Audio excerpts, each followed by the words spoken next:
95. The lingering shadow of the infamous feast cast a pall over the land, as if a fresh and grievous wound yet bled.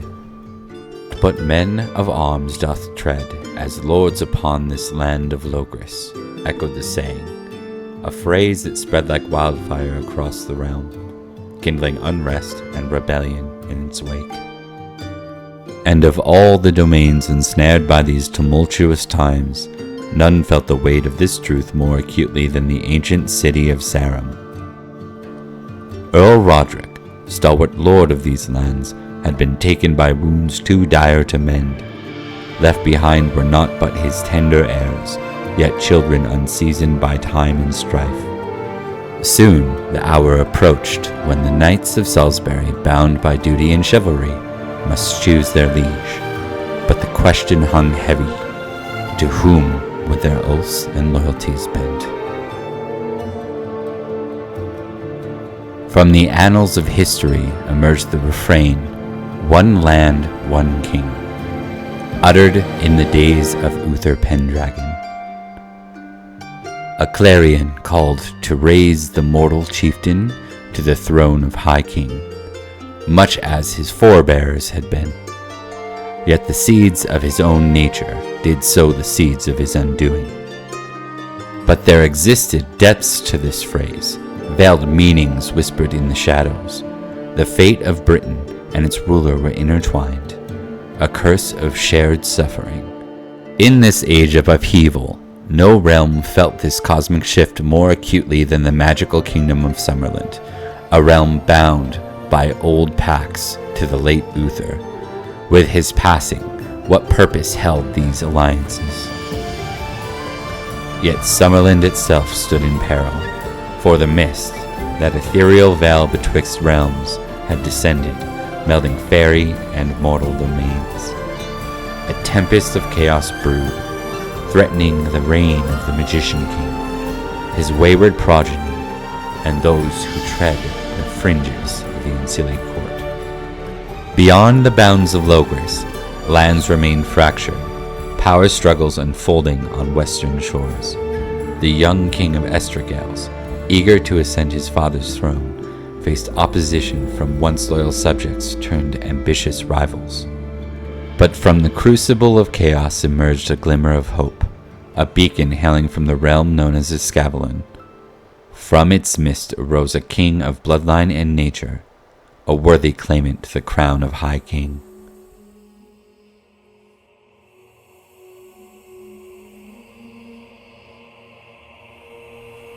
The realm quivers on the cusp of transformation, a land entwined with legends, fated to witness destiny unfold. And in the midst of the turmoil, a whispered echo on the wind, a prophecy of unbridled chaos. This is anarchy.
and we're here with our follow-up of the Sir Jaron of Newton Manor story. This is Madness Unbound. This happened entirely due to rolls, where a passion was fumbled right in the heat of battle, and now we get to see where Sir Jaron goes from here. Zach, do you want to do any sort of introduction or add-on to what I just said before we dive in? That pretty much summarized it there. Yeah, Sir Jaron of Newton Manor, once fighting alongside his comrades in arms, went into a state of madness and bloodlust, and ended up having no mercy for the fleeing Saxons. So this may have led him quite astray. We'll see. All right. So, the passion you rolled, what was it? Let's start there. So, we rolled a couple passions in that fight, but the one that he failed was his loyalty to his older brother Jareth, and I think he went down a point in that loyalty. I think it was 16. Now it's 15. But essentially, the way I saw it was his brother has been sitting up in a keep for quite a while up in Huntland, supposedly organizing, doing political things like he usually does. And as Jaron was on the front lines once again, getting chunks split out of him by Saxons, and fighting to defend Roderick and his friends, and following Jarrett's orders, specifically to guard Roderick against Saxons and other threats. Saw the pointless in all of it, with the Saxons again ambushing us again, and how we keep falling into these traps. Our leaders and his older brother giving him advice and orders that have turned quite sour again. He's lost a lot of confidence in his brother's decisions. That's very fair. It's very fair. Okay, so the next thing we're gonna iron out is you had a 16, so we're just gonna review the madness rules here a little bit. First and foremost, you lost that point of glory, or 1 point of the passion. You already did that. You get 100 glory for going into madness. Okay. I'm not sure if I added. I think I may have added that. Added that, okay. Yeah. And then, so obviously, the next point of interest here is, while you're under this spell, you're going to be suffering from, what's it called? I don't have the exact language here. It's like the pre-melancholy. It's like a -5. It's like the opposite of being inspired. It's like you're, so you're suffering from the -5, and the madness bout. So the madness bout we're playing off is first instant hate for the Saxons. Yes, that was. Oh yeah. Yeah, definitely. So I think the camera will cut in on Sir Jaron, riding. You see a camera of like 5 or 6 Saxons like running down this hill, right? And we hear the sound of horse, a lone horse at first, and atop the hill we see, I think, Jaron spot these runners running, and he starts down in a charge right down at them. They are fleeing. They're doing their best to get to woods that are on like the other side of the clearing. Why don't we go ahead and just make a general horsemanship? Unless this is a fumble, this isn't you toppling or running in any challenge. It's just how fast do you go. Yeah. Okay, I was gonna say, well, knowing how well our horsemanship rolls go, yeah. Okay, so at a -5. Yeah. So again, a failure would just mean that you're not. Oh, you got it anyways. Yeah. So you're clearing the distance at a great speed. Um, um, check something real quick. So you're gonna be able to close the distance and get in on them right away. How do you want to split? Like, because you can just run. Are you gonna run them down, even if they're not turning to face you? If they're just trying to like clear, they're trying to spread out, and so you can only pick one target. But you're proficient enough as a horse rider that you could, as a knight and cavalryman, that you could actually maneuver in such a way where you get to swipe twice or even 3 times at these guys.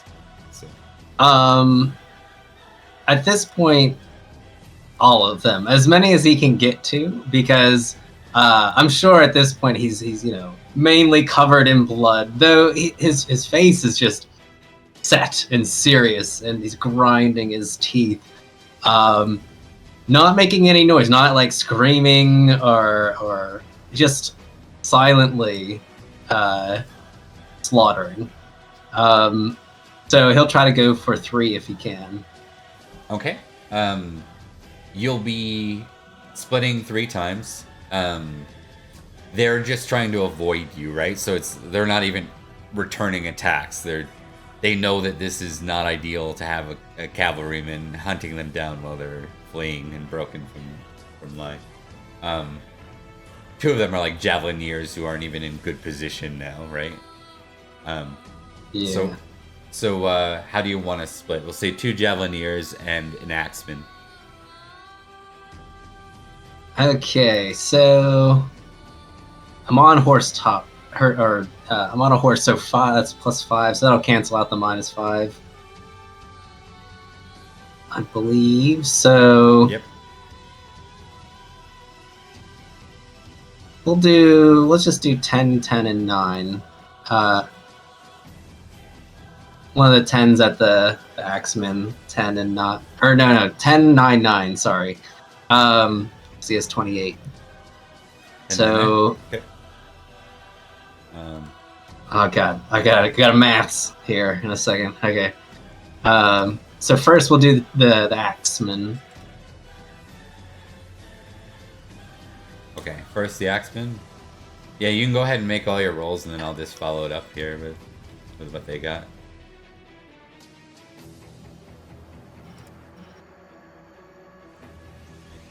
Axeman.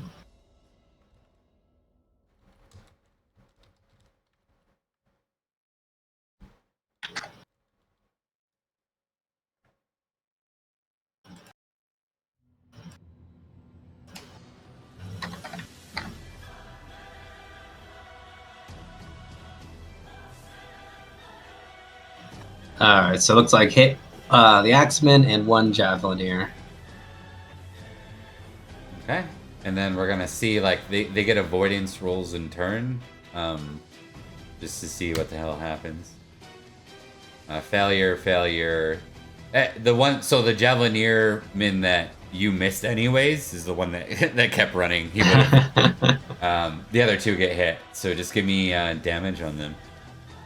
Just give me 2 damage rolls. I think with Jaren's Impassioned, you can opt to use, or not Impassioned, sorry, his Madness. I'll give you horse damage instead. Like, even though that normally wouldn't be fit. It's just like you're supercharged to kill these guys. So. I think it's the same. He has the same damage now with his sword and his horse. I think it's 6 dice. So there's 1 and 2. Okay. You have 6 damage with the Jaren base now? Yeah, with his size and his strength. Yeah, he's beefy. He's built for war. Okay, and anytime they like go down, it's like you can coup de grace them, right? So it's like that guy drops with 20. That's gonna take him. The other guy with 18 is a Javelineerman, so he has almost no armor. So he takes 15 still. He's gonna fall over too. Like, it might even be advantageous to just keep running down the ones that, like, once they're cut and bloody, do you even care if they're dead? Like, you're gonna take the time to kill them? Yes, actually. Yeah, okay. So if he would have time to run down the last Javelineer, he would, and then come back for these ones. Okay.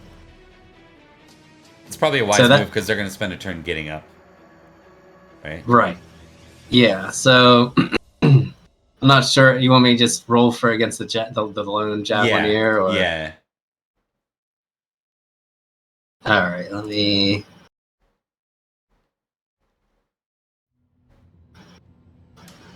All right, so that is above their capabilities. So the only thing he can do, the Javelineer, he like tries to avoid you unless he crits on this. Like very close to crit, but he doesn't. Oh, crit. wow, yeah. But yeah, you're able to run him down. So give me another damage roll. 14 that time. So you nick him. Yeah, not too good on that one. You just follow up with another damage roll. We'll just assume you're gonna catch him again. Yeah, and then you come over and like lop his head off with the next strike.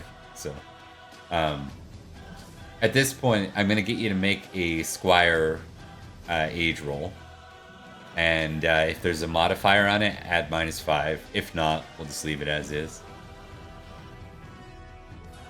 Let's see, age 18, so -5.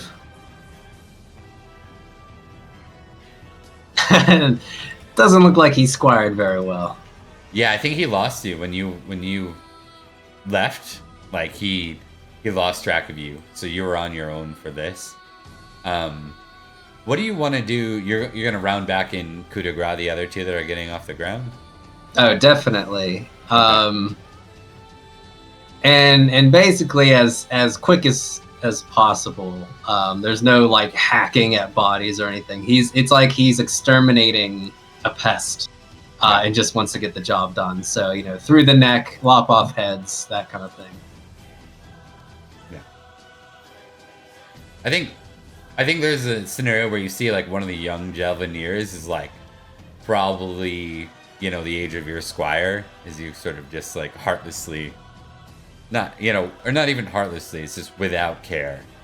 Like cruelly just, and, the camera will pan in on him dropping. Now, where's Jaren's madness end? Is he still in hot pursuit of the two that are continuing to run off in the distance towards the tree line? Or did this satiate what he needed? Not really. So, probably if he can still see the ones that have gotten away, and they're not in the tree line, I think he's going to go, and at least attempt to. If they got to a place that is unavailable to his horse, because he does know that he can run down even more on his horse. He's not getting off and like crawling through bushes or anything. Yeah, it's not thick. I mean, from what I understand of Silchester, other than the wooded area you guys came from, there's not like a lot of woods in Silchester, right? So I think that you'd have plenty of opportunity to see them. They're just getting into the tree line.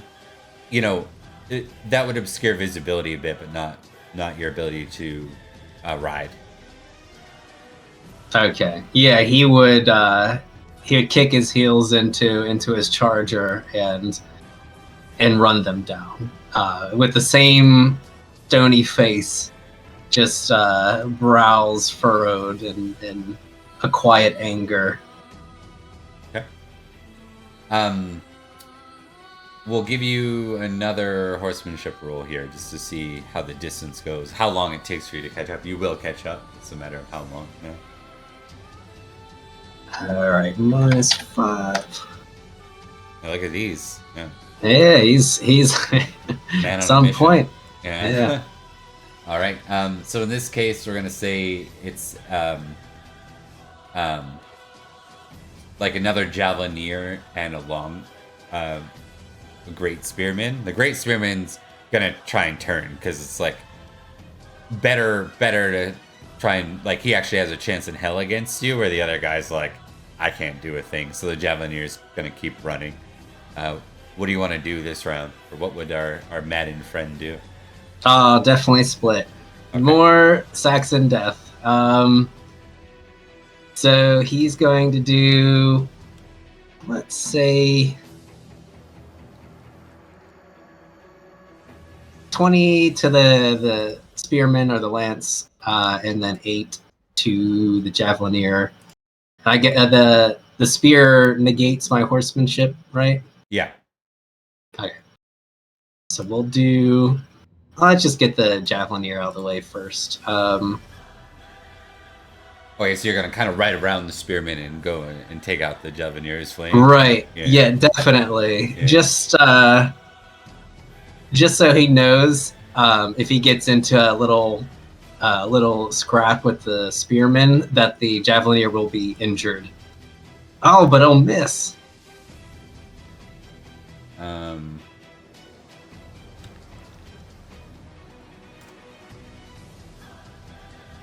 He misses too, so I'm gonna play that out as like the Javanier's not throwing at you.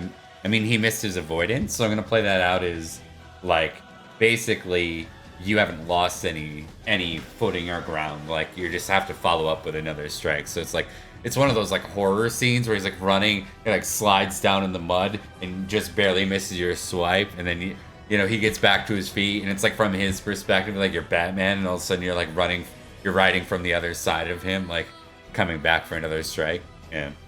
Constant. Yeah. Yeah.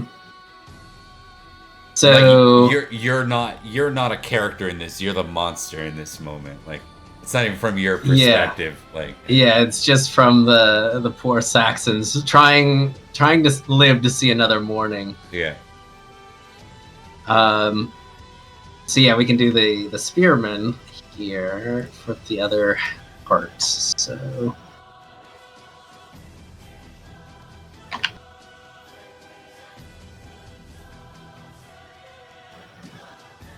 Alright, got that one. Let's see if it's high enough.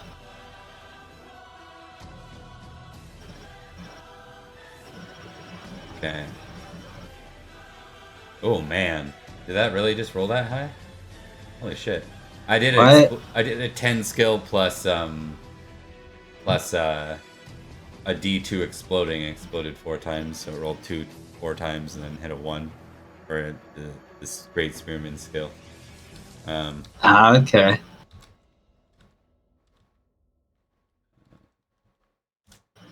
He rolled less than you. Oh awesome. No! Yeah, I was gonna say, I was like, man, there's a very good chance he'll roll higher than a 6. Yeah. All right. So it doesn't matter. It's like you realize the caliber of this spearman as being one of those dangerous ones that you saw with the Osa before, right? And then it doesn't matter here. Okay. And they don't have a lot of armor. I think he might have even gone, if he was running, he might have even gone as far as like removing some of what was left. So we'll give him 5 armor. So he let's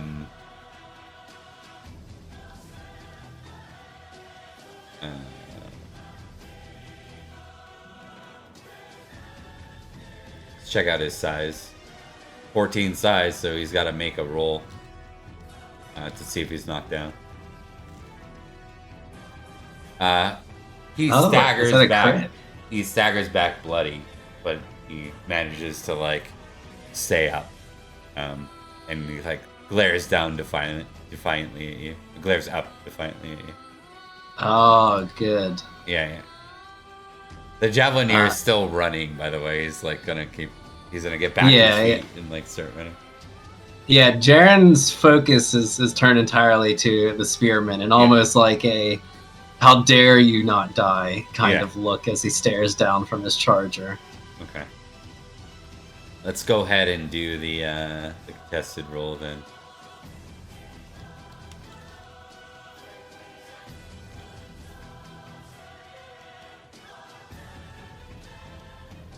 You're not splitting, right? No, this is just at the spearman with the -5. I love it. Oh, wow. Okay. It's turning out perfect.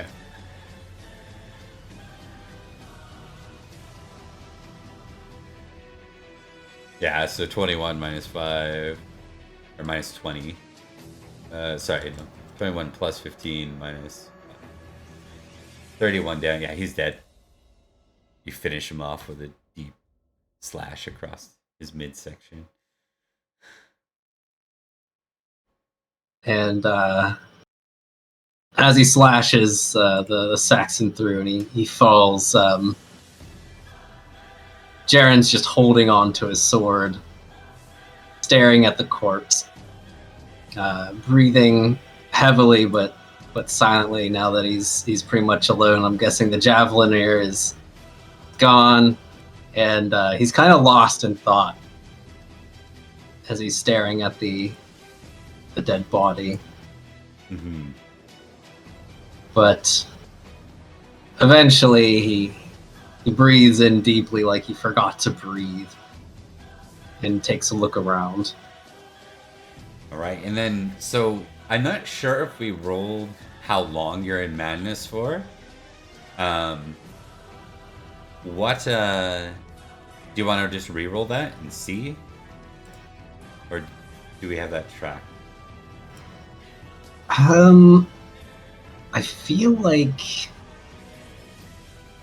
Did we roll? I don't remember if we rolled. We can re-roll if we want.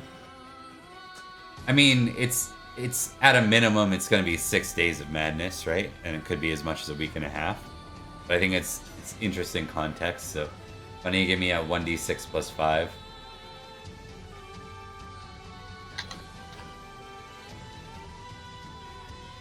Seven. Sounds about right. So one week. I mean, this all happened in a half hour, right? Right. Yeah.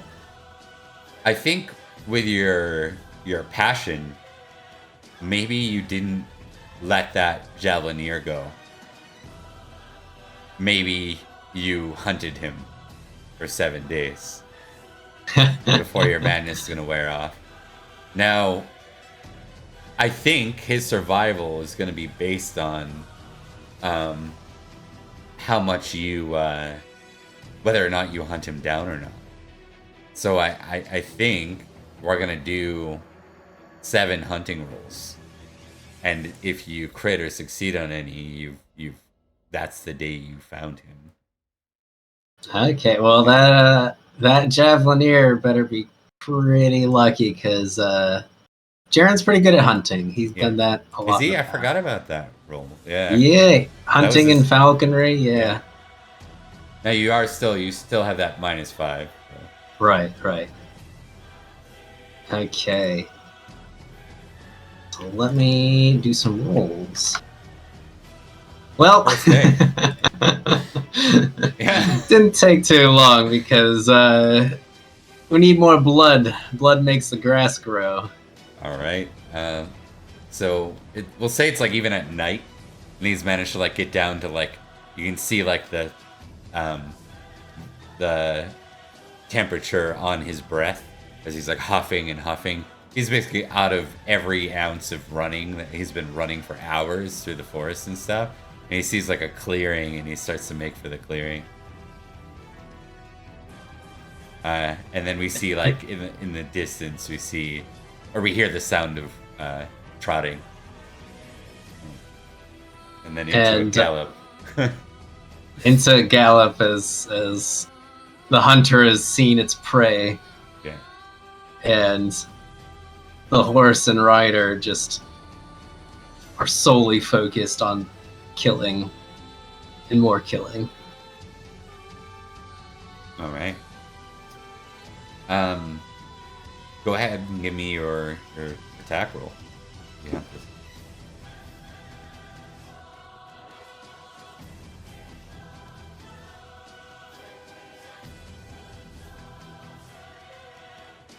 Might be more than he can do.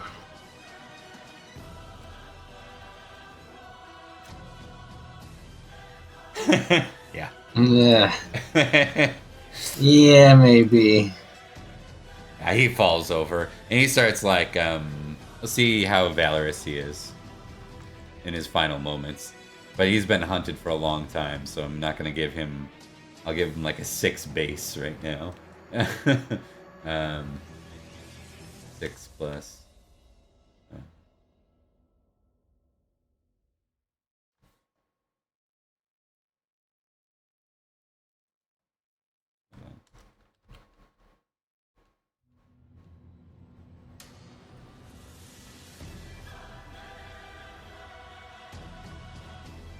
Yeah, 7 valorous, so 13 cowardly right now.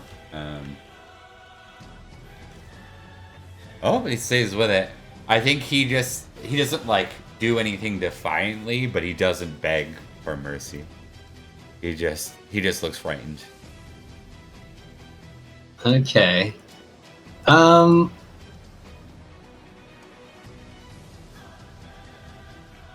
wondering if Jaren would have. I mean, it has been a day, so his mind has cleared somewhat, despite the blood loss or blood lust.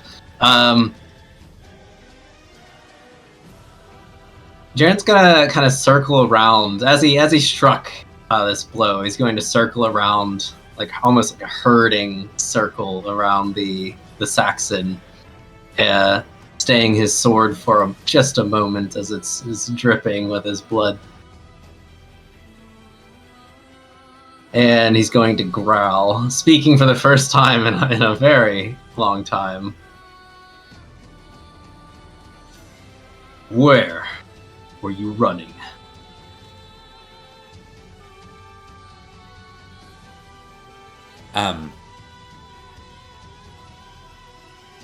He speaks Saxon in turn, but I think you can tell he understood what you asked, even with your motion. He looks worried, and he points in a direction, and he says words that I think. So we established it took you 1 day, right? Yeah. He points in a direction and he says a word that you know because it's a name, Albin. And you, as in St. Albans. Correct. I think that's what Jaren would come to realize. Now you've gone like a day in, almost, not, I wouldn't say opposite direction, but like you went north, not in the direction. So you're not any further away, but you're not any closer to Albans than you were when you were ambushed. Okay, and just to rehash my memory, we were going to St. Albans because they had taken it, right? Mm-hmm. Yep.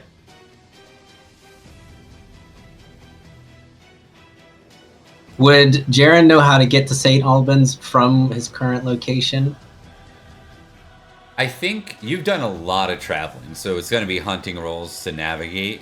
But I established that the forest is like different now, right? It's like even these paths seem to be overgrown and stuff like that. Like there's been, it's like someone hasn't, or the growth in general these past few years has made it so paths are a little bit dwindling. So it would be hunting rolls to kind of be successful and get there, but you could absolutely get there. It might take you a little longer to find your way. Okay.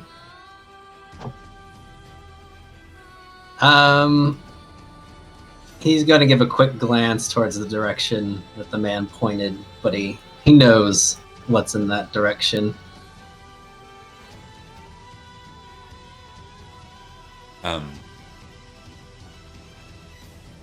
I think he's surprised to see that you haven't cut him down, given he's the only one left, right, in his retinue.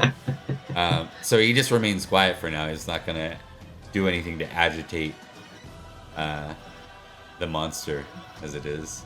So, and funny enough, we established in the Saxon games that many of them have something called Fear Night. Oh, okay. Yeah. Like I mean, I can see why. Yeah, KNIGH.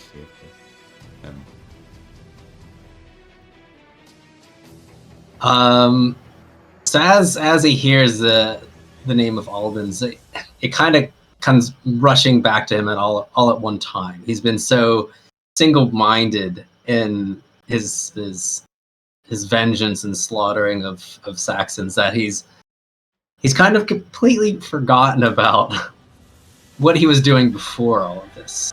Going to St. Albans to lift a siege, or that they have taken it and we need to retake it. And he sits there for a moment, blinking a few times. And he turns back to the man and says, "Your king. Name."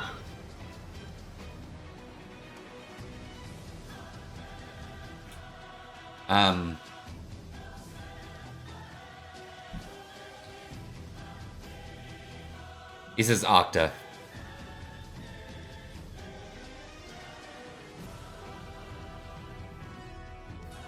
Octa. The one that we were fighting against was Eosa in the ambush. Yeah. And I think Jaren would recall those are the two that they tangled with all those years ago when Edward died. Yeah. Eosa being the one that killed Edward.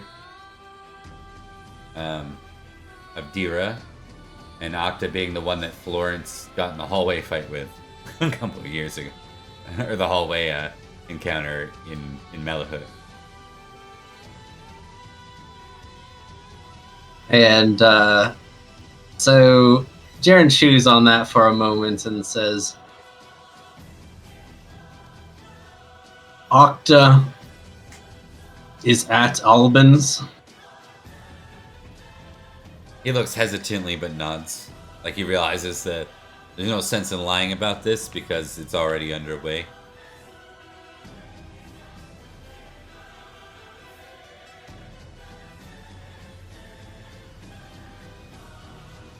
Okay.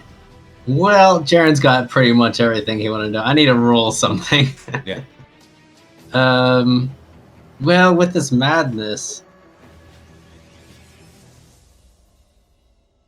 I can add, well, let's see here. I think he has hate Saxons, obviously, but I thought he had, he does. Cruel versus Saxon enemy. Okay. So let me add that to this roll. Oh, wow. Oh, wow. So what does that mean? That's interesting.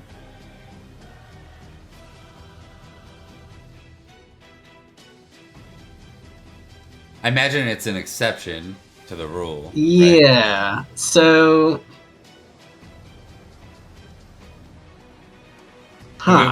Do we want to establish, does this kid remind you of Rickard? Yeah, let's go with that angle, that perhaps he's younger. I mean, Rickard is older at this point, but perhaps he has some of the same facial features. And the fact that he's not fighting back as he's hunted him down for an entire day, and he's given answers and hasn't given much to really fight against. Perhaps some of Jaren's knightly teachings, his honor, coming back to him for just a moment, despite his seething hatred for the Saxons. He looks down at the man and says, "When you go, you do not go to Albans." And Jaren's gonna point with his sword.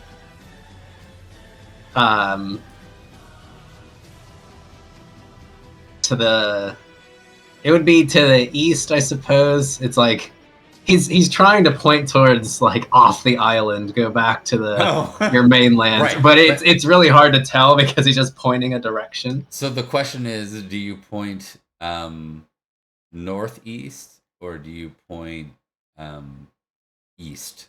You point east, he's heading towards Kenton South CX, which is closer to Albans, so you probably don't point that way. Maybe you Yeah, I point guess it would be northeast if I'm looking at the map now. maybe more north than east, so it's like you're sending him to Yeah. you're sending him off island, where he's likely gonna head is like East Saxon, basically.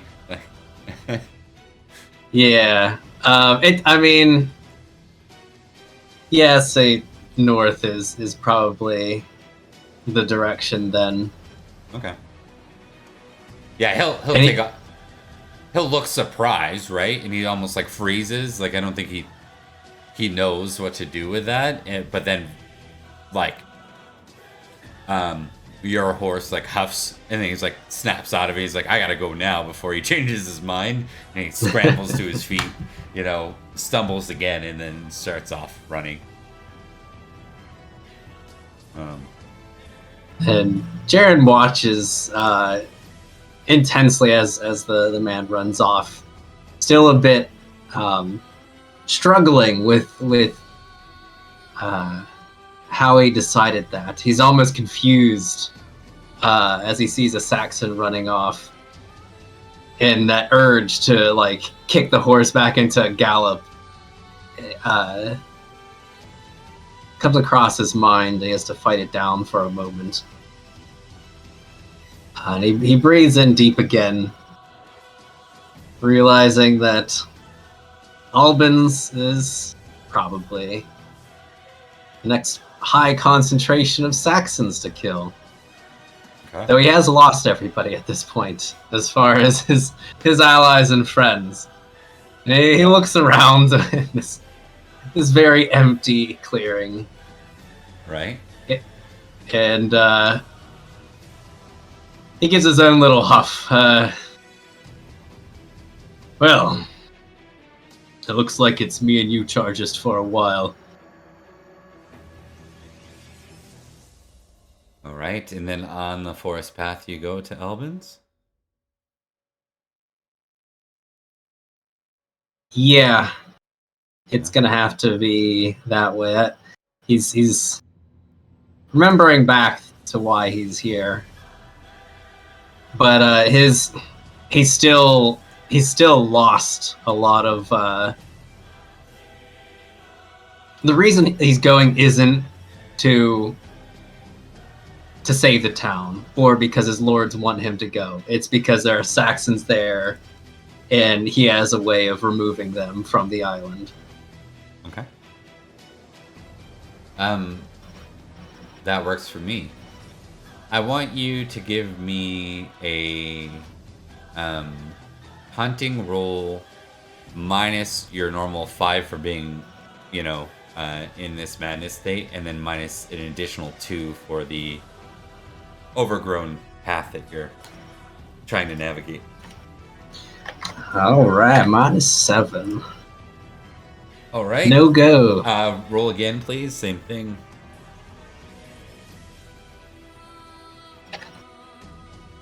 Got it on the second one.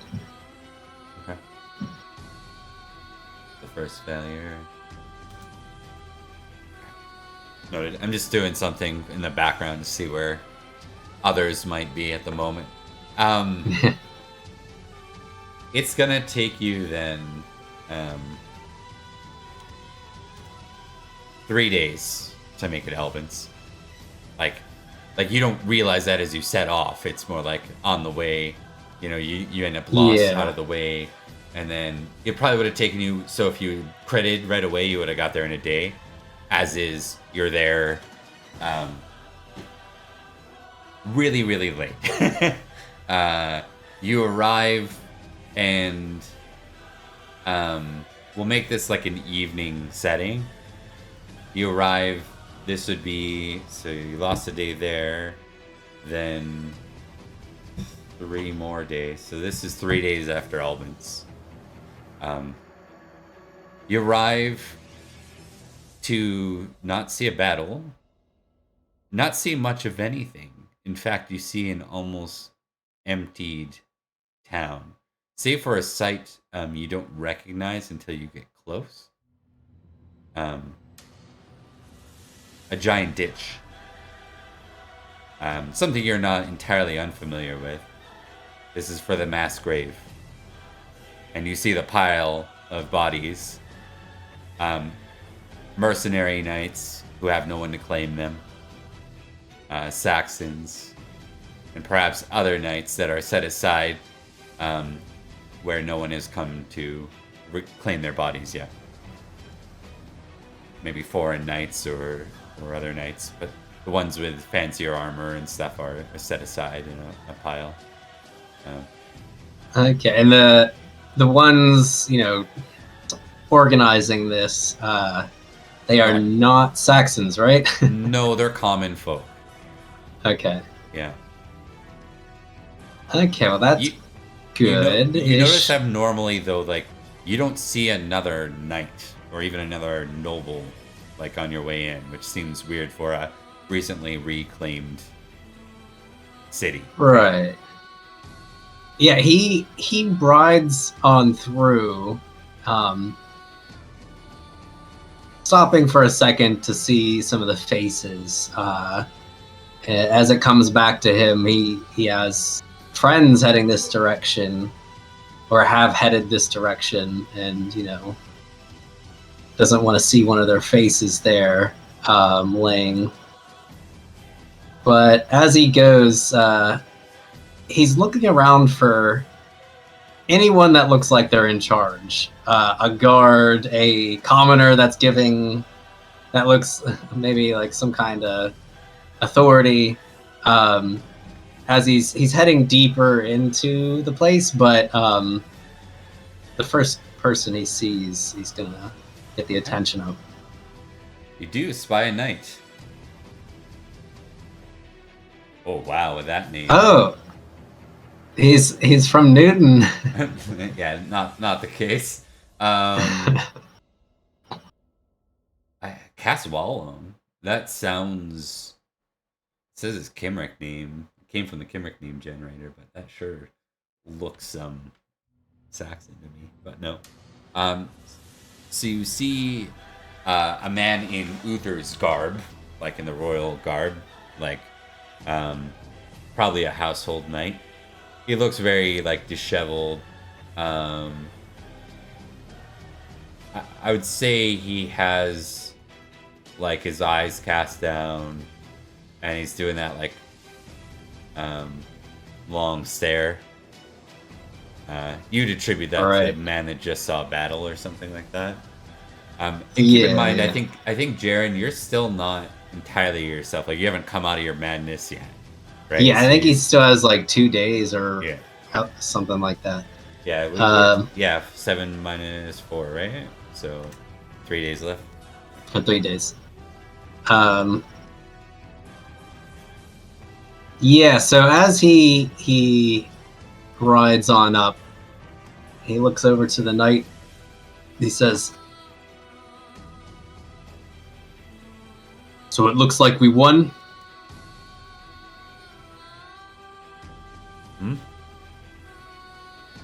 You have some glory. What is your glory now? I think I'm a high 6,000. So I don't know what that translates to for the title. No, that's okay. Is that renowned knight? Yeah, I just needed that. The glory number is perfect. So, yeah, he's gonna succeed. He's gonna be like, "You're Sir Jaren, yes?" Of course. What is your most prominent? What are you most known for? Other than his skill with the sword, his hate of Saxons, probably. Yeah. Love of family is high. Hate Saxons is high. Sword is high. Recklessness.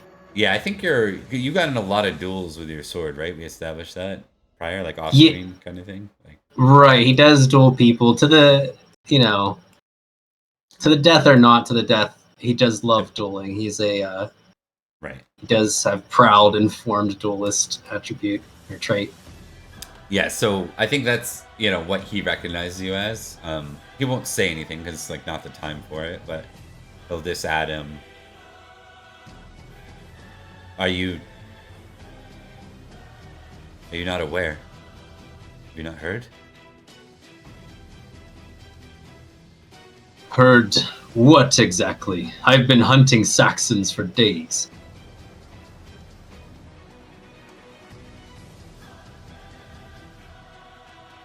I see. I think so. He's prudent, deceitful. I think he's gonna be like, There's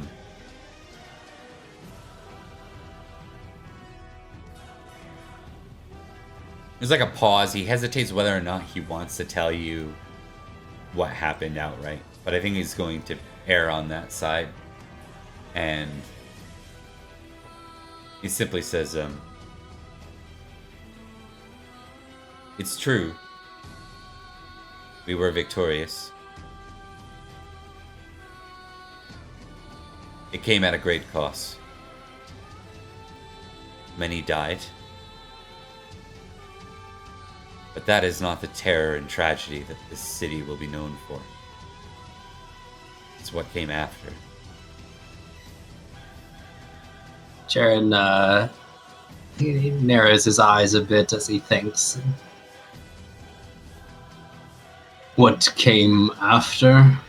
Was there another battle, another ambush? There was a great feast. In the bailey, the knights dwelled and drank. And in the motte, the lords feasted. Those honored guests.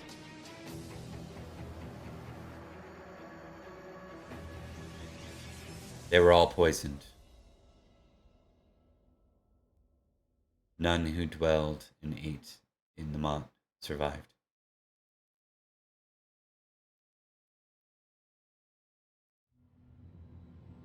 None at all. No. And Jaren's in a bit of disbelief at this. Kind of sits back on his horse.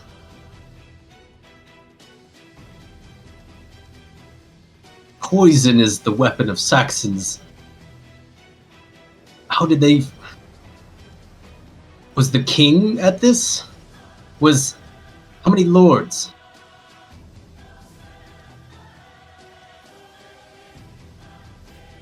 Many. King Uther is dead. His son is said to be dead, though he was not at the feast.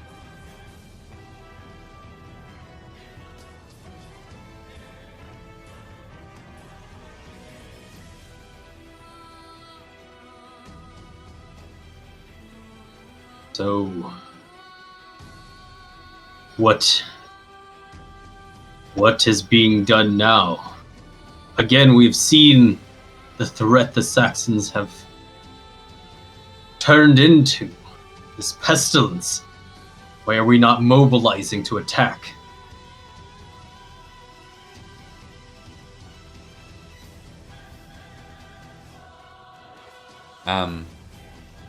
I think he senses like the frustration in Jaren's voice, and he's a prudent 14, and he also knows Jaren's notoriously known for dueling, so he's like, yeah, and I'm not gonna say anything that might get on this guy's bad side. So I think he just says, I can't speak for why the realm has decided, as it were, but all have returned to their home. All have returned home to lick their wounds, and recover, and make sense of what is. Recover? What? We will have nothing to recover to when the Saxons see that our leadership is in shambles and that they can claim more lands, move farther inland.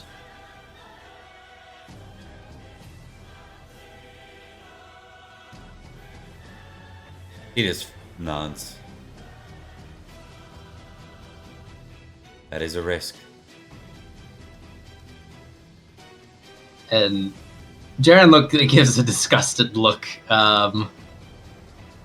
Even though this man, clearly he doesn't make the decisions around here. Yeah, He's yeah. not a part. But, Jaren puts it on that guy's shoulders, This is his worst case scenario right now. He's like, oh, I get to be the messenger that gets shot. That's the vibe. Right. Yeah. So Jaren scoffs. He just, ridiculous. So who is left here? Which lords? Any have stayed? This is, a city. So there has to be someone.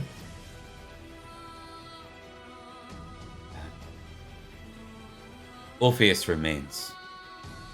He's still an infirm. They were not able to escort him out.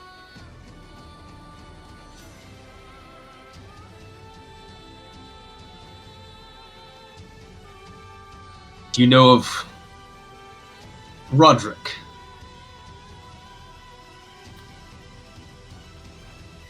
And Jaren specifically does not give it like a title when he says Roderick. Yeah. I'm just gonna test here. Oh, credit on the name. So look at that. I did a heraldry and a recognize roll. The recognize was added his glory as a base number. So he'll not. Roderick suffered a great wound, but he's alive. The Knights of Salisbury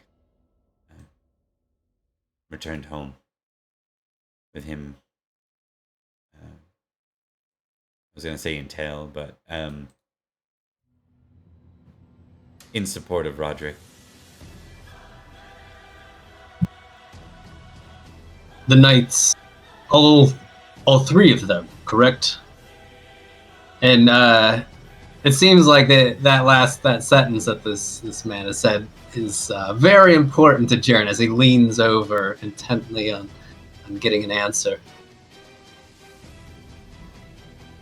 I think that the Knights of the Sword are famous, just by not only by their glory, but by as an overall reputation. And since this guy's in charge of this stuff, he would frown.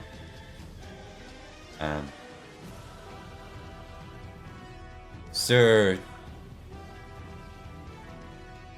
Perrin did not. He was amongst those in the feast.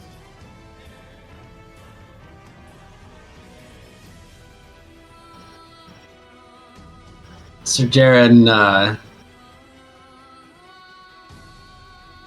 doesn't say anything for a long moment. He's in a bit of shock.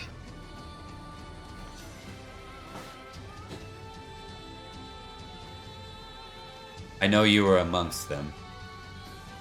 I'm sorry for your loss.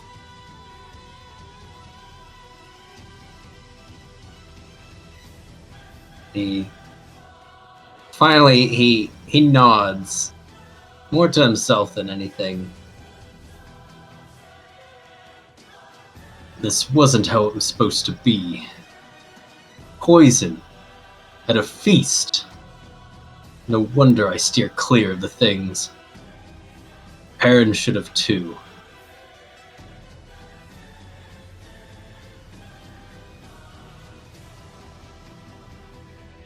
I think you hear riders coming in behind you, 2 of them.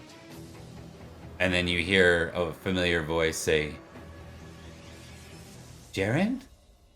And you hear Brian's voice, your squire. As well as and as you turn, you see he's with Sir Blackman. It takes a moment for Jaren to be broken from his thoughts, but he turns and once again for the first time in days, a small smile cracks onto his face. Brian, you've lived? Of course you have. And Blackwin, good to see you both. You've made it. We've made it. Blackwind says, "We've been in pursuit of your trail for a number of days now.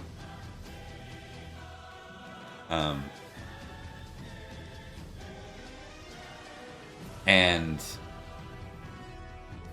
at the same time, Brian heads. We found them, the ones you hunted down. Are you okay, Jaren?" Jaren kind of like looks a bit at himself, like he's looking at himself for the first time. And he did take a few minor hits in the initial ambush. And he nods matter-of-factly. Took a few hits here. Armor blocked most of it, but I think I'm doing well. We can hunt a few more down. I'm sure the Saxons haven't gotten too far, but I'm trying to see what is left. And this knight here has told me things are more dire than I thought. The king is dead. Prince, probably dead. Lords, injured or infirm. And Perrin is dead.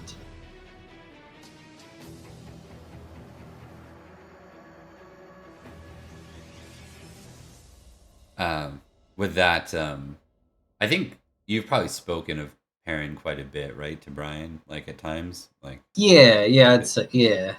So I think he would just say, "I'm sorry. That's awful." I think the big names like the king and the prince, other than what they represent by their titles, that kind of eludes him a bit. Like he doesn't know either of them, right? But that right, yeah. does.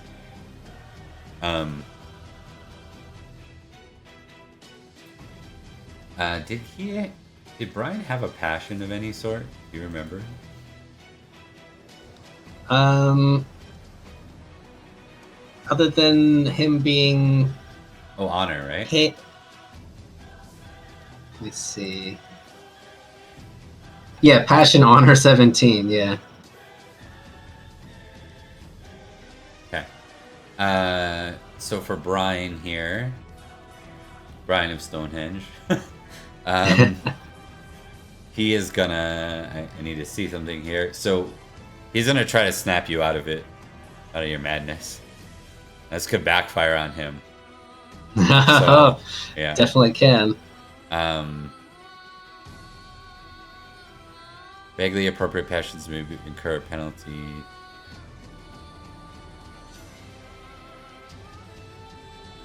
So when you talk about like continuing to hunt them down like they're like dogs or something, I think he'd be like, "Jaren, battle, skirmishes, even raids I get, but they're not boars. They're not deer for the hunting. Like there's an honorable way to do this." So here's the interesting part now. Oh, this is a crux, yeah. Yeah. So he's gonna make an honor test versus his honor, and you have to make your the passion you tried, right, with a -5. Okay. So I will roll that. It's loyalty Jareth. -5. Uh-oh. I made it. Oh no. Okay. No. This is not good. So what happens here, whatever is going to happen here, Brian's gonna go into madness now. Oh boy, it's spreading. Unbound. Yeah. You know what? He wouldn't, because he's not impassioning himself. He's using it as to get you out. But let's see.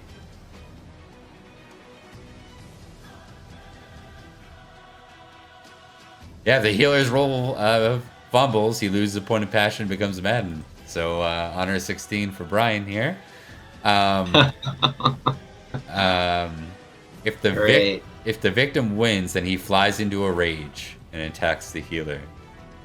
So, Okay. so this I don't think, because this isn't a PC, we don't have to play exactly by these rules. I would allow for you to to end or sever your ties with him, or to do whatever that might look like. But I think this is a moment where he is popped the bubble of everything Jaren has been like holding back on in the last couple of years. All that I'm going to tuck it aside and take it out on the battlefield is now bursting out right now. Okay, so it takes a moment for it to register and click in Jaren's head. And slowly his head cocks to his side, and then the anger builds. The veins on his head start to become prominent as he stares at his squire, the one he's been teaching and trying to instill what he believes is the right way to view the world. And he says, Saxons are not boars. They're not deer. They are cockroaches. They are a plague. They are everything that we need to hunt down and exterminate at all times. This is how they've gotten so powerful. We go back, we sit around, we have feasts, and then they poison and kill everyone, and then they raid us, they attack, they ambush, they do every single thing that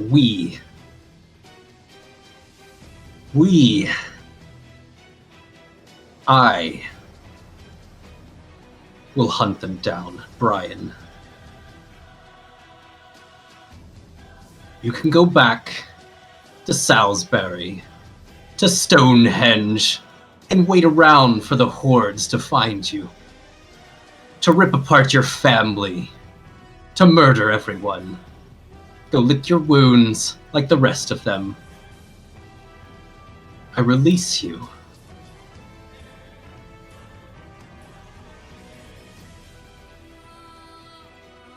Oh, you're I think he's sad at that moment, and he's like, "You don't mean that."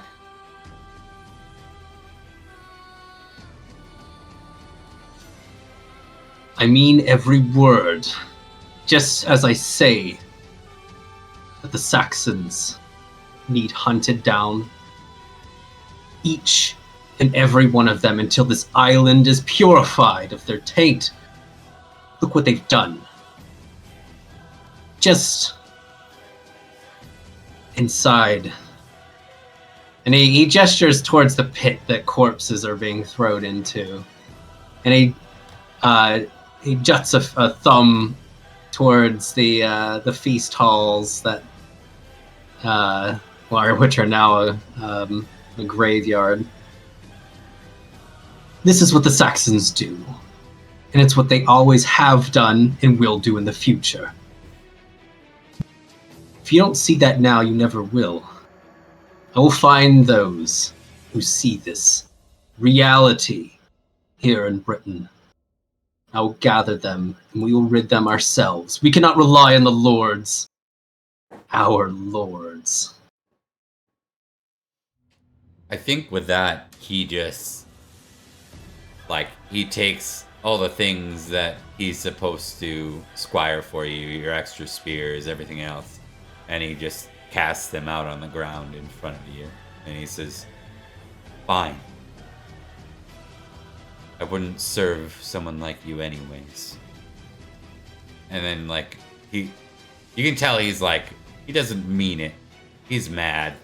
Well, maybe you can't tell that. You're in madness. Yeah, he's... Yeah, no, in his eyes, Brian is not dead to him, but Brian is a betrayer to the cause. Yeah. So he is just like the rest who are turning tail and running from the Saxon threat. And while Brian is of Britain, and it is someone that ultimately Jaren wants to protect, he's not helpful. He is complacent. He is not who he thought he was. And that's like an angry disappointment, I suppose. Because Jaren has no children, and he almost saw his squire as... He has seen his squires, now that he's gotten a bit older, as like an adoptive child warrior, as horrible as that is, to have emulate what Jaren is all about. Yeah, interesting. I think with that he rides off quickly because he's now in madness as a result of this, right? And Blackwind eyes him, but he doesn't leave. He stays with you at this point, and you're left alone. I think unable to have any sort of remorse or feeling for that while you're in madness. Like if there is to be, I'm not gonna say you can't have those things, but you certainly can't right now. In fact, he's the one that tried to invoke or tried to snap you out of it. So it backfiring didn't work. So you're gonna be riding out the next 3 days. I don't think anyone else would try. Blackwind certainly wouldn't. Like, so, where does that take you then?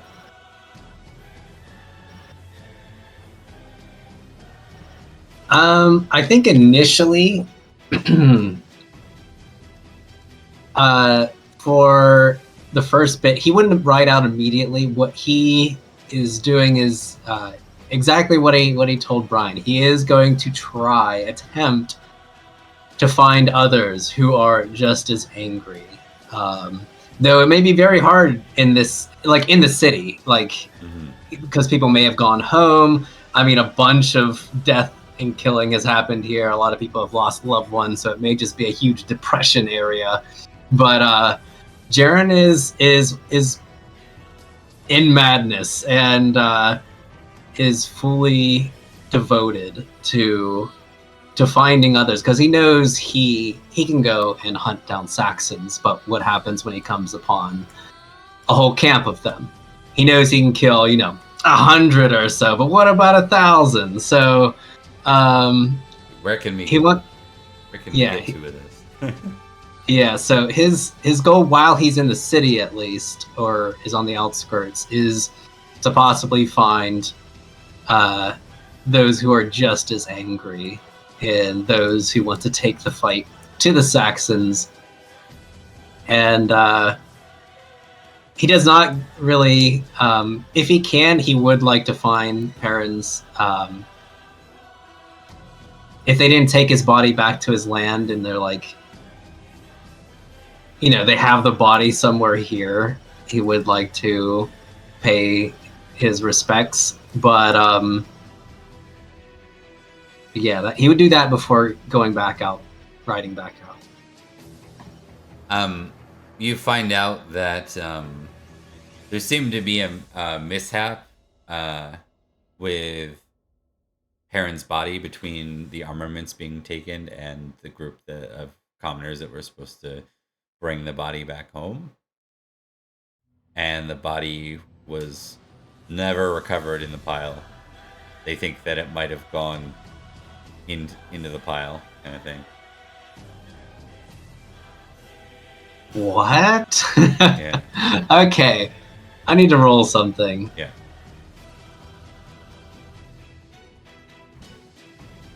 Oh. Jaren is not happy.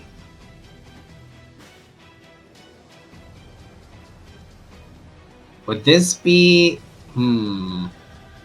He's of a mind to have the commoners dig them out.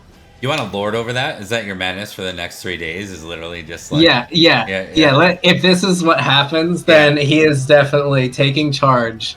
Yeah. And we're going to sort through the pile then and have them do their rightful work. If someone screwed up, well, too bad. Guess we're all digging. And Jaren will be in there digging as well, like pulling bodies. Like he's gonna be there with them if it's to find Perrin. Okay.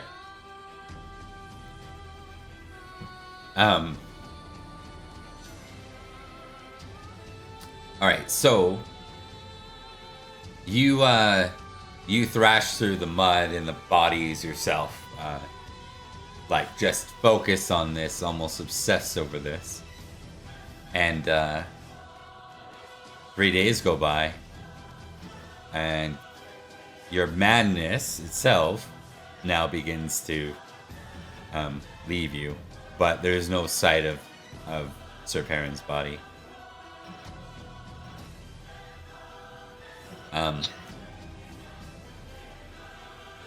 Is it possible the person behind this took it as a trophy? I guess it depends on how much you'd really think, like, you know, actually, after 3 days of trying, I think that Caswallin, the one that you were talking to, he'd approach you.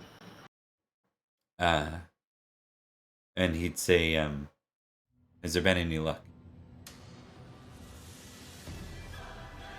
There hasn't been. I've given everyone a description of Perrin's face.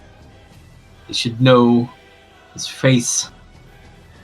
We've searched and searched. Piles. Making piles and other piles.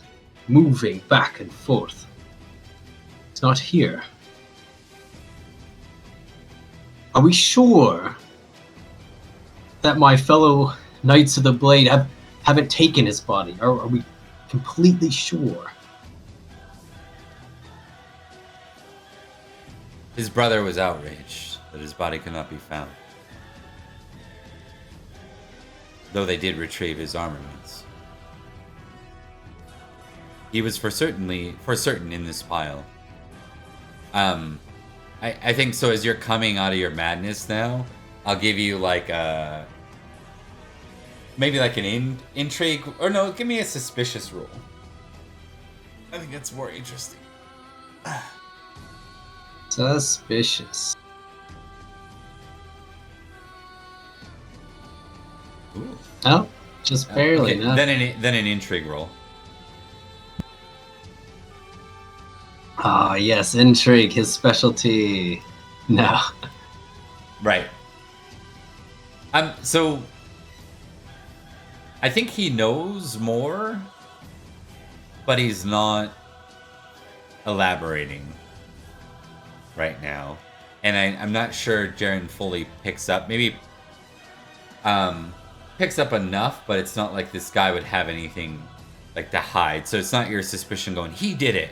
It's just kind of like, he's not very helpful. And yeah, so Jaren's frustrated, very frustrated at this point, and he just sees this knight as useless as the other people who lost. I mean, he's justified or unjustified. He's blaming the commoners as well. He's been gruff and to the point and rude this entire time. He turns to Caswallin and says, "Clearly, he's not here. That means he has to be somewhere else. He has to be somewhere. He can't just disappear. This was a feast." Give me an awareness test.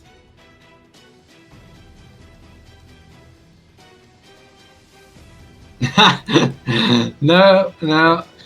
Just ranting at this poor knight. He says, I think at this point he's gonna do that whole customer support angle of we'll just keep looking. We're gonna overturn every stone until he's found.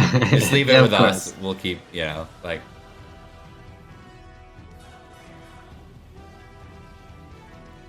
And Jaren nods. Finally, this man's being helpful.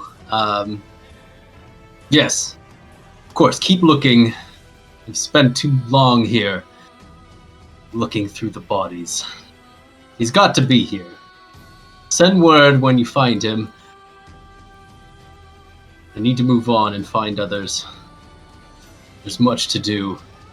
I'm sure the Saxons are already mobilizing and moving, taking lands. All right. I want you to make the following tests for me.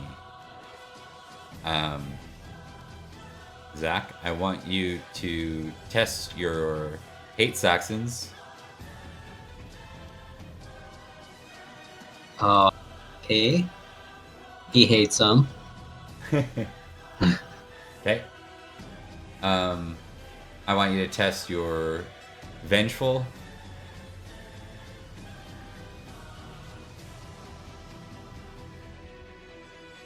He is crit vengeful. Yeah.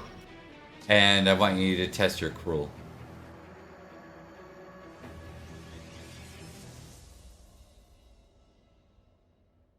He is also cruel. And then I want you to test suspicious.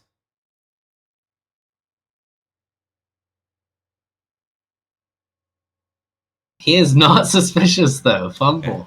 Okay. All right. So, give me roll a d4 for hate Saxons. One. Your hate Saxons now 21. This is your madness changes. All right, 21. Roll a d6 for vengeful.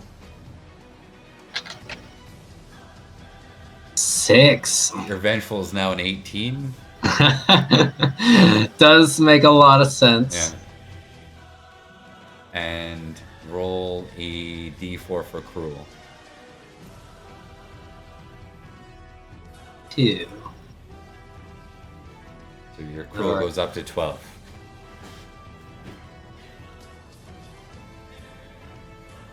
And their correspondings drop. Now this is something like I've done some brewy stuff, but this is kind of right out of the book for Madness, where it says like the DM takes your character away while you're maddened and like returns it, and your sheet might be different, kind of thing. That's what we're playing on here. These are the changes to your character that have occurred as a result of your madness.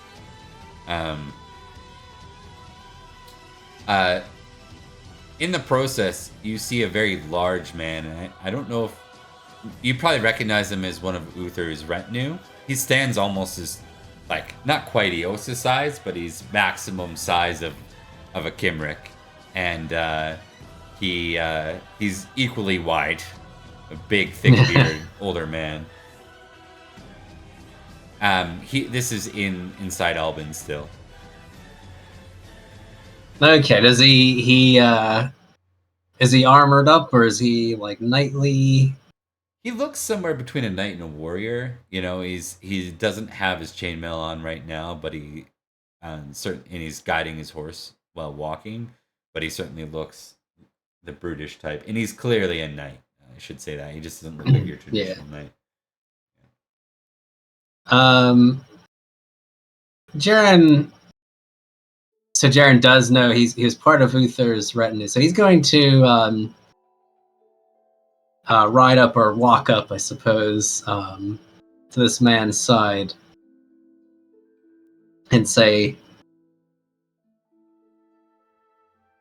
"The king is dead, then."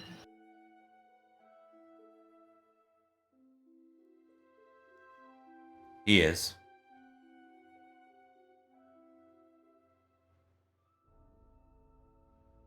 As are many of our lords. Many of the barons fell.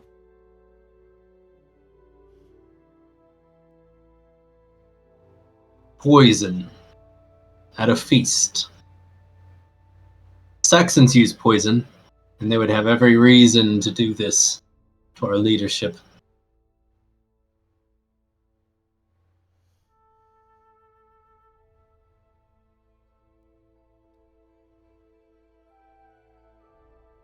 I heard from others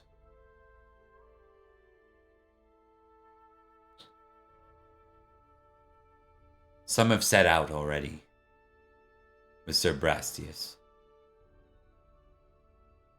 They seek employ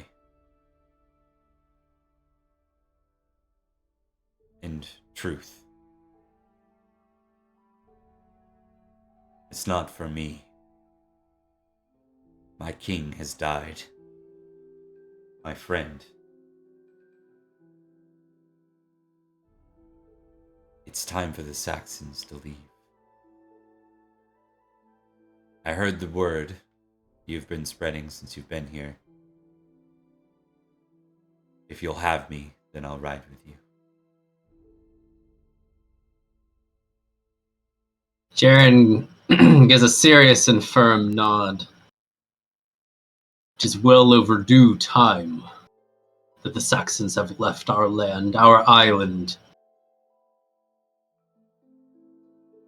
We have no lords. No lords that will take the fight directly to the Saxons. Our old ways did not work. The Saxons ambush, they poison, they steal, they murder. I believe we need to find others ready to take the fight to them and ready to do whatever it takes. Only then will our island be protected, our people safe.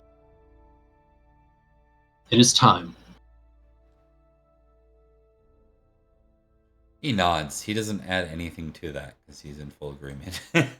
And he'll simply climb onto his horse. He himself is an aged man at this point, right? And he's not exactly the most mobile, but you would imagine it'd take more than a couple swings of the sword to get through this guy's natural armaments, let alone his chainmail. Yeah. But Jaren would be happy to have him along, and as he mounts up, he says, Brastius, Sir Brastius. Seeking truth, then.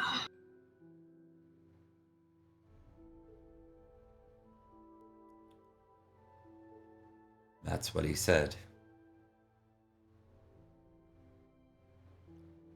If I were a lord, I wouldn't want him on my side. Seems the last two have fallen. You remember he started with Gorlo. Right. Yeah.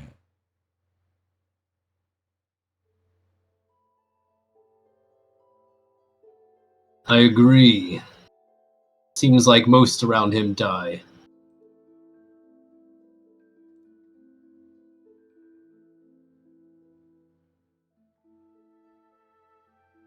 I still need to find him one day.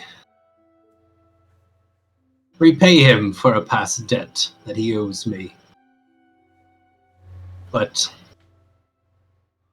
the Saxons are on our very shores here, inland. We have much to do. So that'll have to be another night. He would nod with that. And we'll say, there are a few more unnamed knights that have gathered now, so you're riding out with a small retinue of 5 or 6 knights. Including you, Karadek, and Blackwin. Blackwin's still, as long as you're paying Blackwin, he doesn't say a word, right? He doesn't say a word. Yeah, he's just this has been his whole life, basically. Right. Since being a knight is, I follow Jaren or Jareth or Jaren by proxy, Jareth, right? And do what they say, and as long as it's not over one of his values, which apparently this isn't, he has no problem. He's certainly been killing Saxons despite himself being a barrack Saxon, right? Right. Yeah. If there's anything, Jaren can count on Blackwin as long as the bill's paid up front. Yeah. So yeah, Jaren would, along with going around town, I guess he would probably have paid a someone to send word or a message or a scribe or whatever, to send a message back to Salisbury, back to Earl Roderick, his fellow Knights of the Blade, uh, of his plans, Okay. basically, of his efforts to build a force to combat the Saxons, and not like an army, Right. a strike force, one that is uh, essentially going to be doing what the Saxons have done to us all these years and has been very effective. Ambushes, attacks on um, supply ways, and I think Jaren's even up for attacking like settlements to try to rout out what he sees as the Saxon rot on the island. And he would implore his fellow knights and defenders of Britain to join him when they are. And he makes this part nice as he can, when they're done licking their wounds, basically. Mm-hmm. I like it. Okay, why don't we take a couple minute break, and then we're just gonna do like maybe another half hour and wrap up. Does that work for you? Uh, Yeah, okay. yeah. All right, we'll be right back.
So after a few days of riding, you, and gathering others along the way, you learn a number of things, Jaren.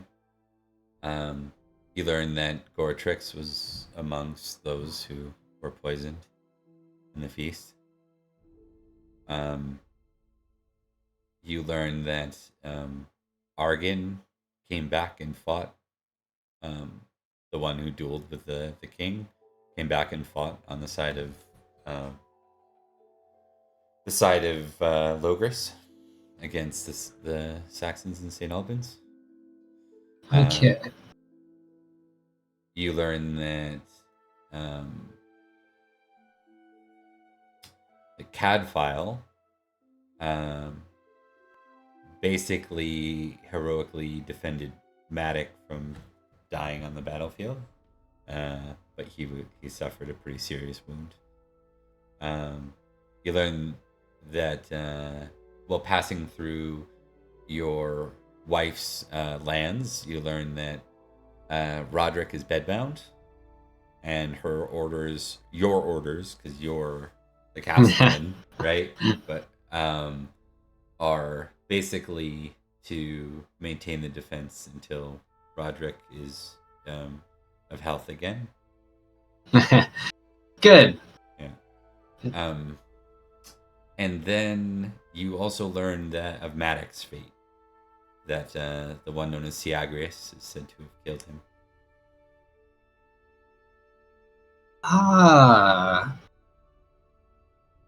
I think, yeah, Jared had a small interaction with that man. That is, but not too much. Like, he didn't go to the mainland to fight Right. and all that stuff. That is something that is very curious to Jaren. Does not know why that man would want the death of the prince. As apparently it was an ambush, and there's a number of like culprits that are being blamed for the infamous feast. Like the rumors just are abound, but there's only one that's actually in prison, and that is Sir Diaconir, the butler, the royal butler. The royal butler. Okay. But I mean, yeah, in Jaren's mind, obviously Saxons. Like it's right. just Saxons. Saxons are blamed. The king of Melahut's blamed. Morgoth and even little Morgan are blamed, like the little one. The little girl. Yeah, she's like 12 now, but the lady in white is blamed. The butler's blamed, and I think that's really about it. Merlin's of course blamed too. Oh, of course, yeah.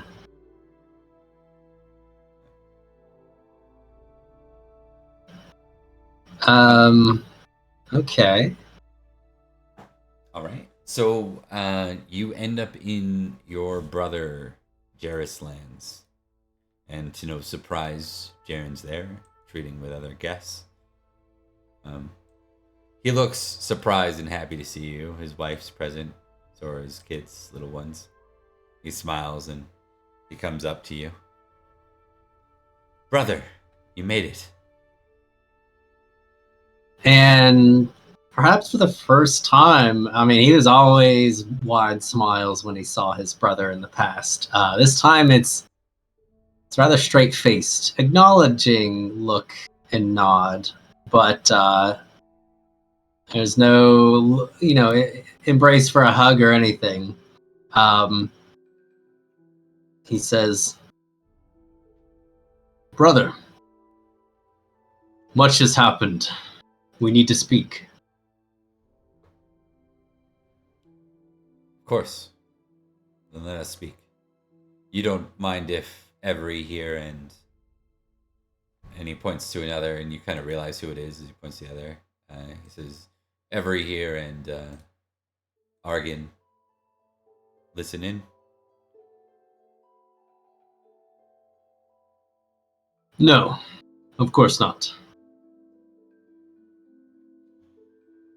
And you'd be like, why is Argon here? I mean, he has Yeah, plans yeah, not you too can- far away, but Yeah, he kind of shoots him a glance. All he really knows of Argon, other than him being around the king as the constable, but of the duel, Yeah, he heard word of the duel. he was on your dual radar as well because you had that whole anyone Yeah. with a high sword skill. He's in the 20s as well.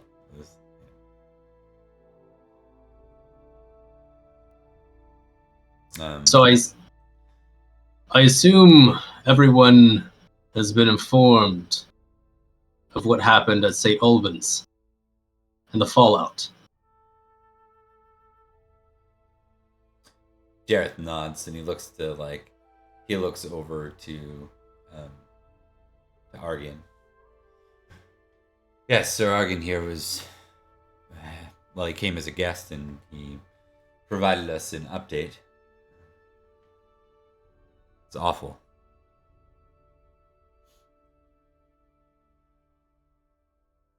It is. And now the kingdom is leaderless. Is anyone stepping up?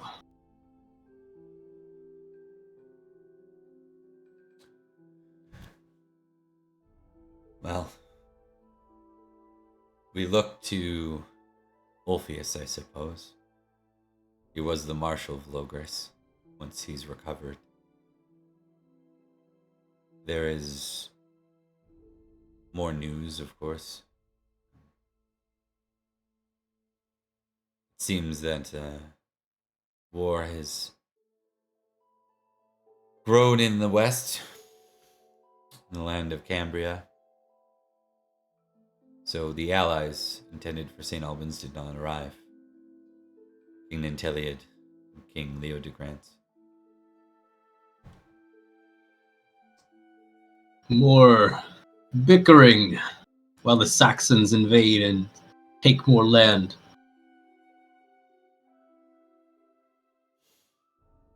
And with Eldol's passing, and you remember him, he's the old duke that fought his way out of Yeah, the Night of Long Nights with the table well, leg. the table leg. Yeah, that guy's like a little legend for Jared. With his passing, his own heirs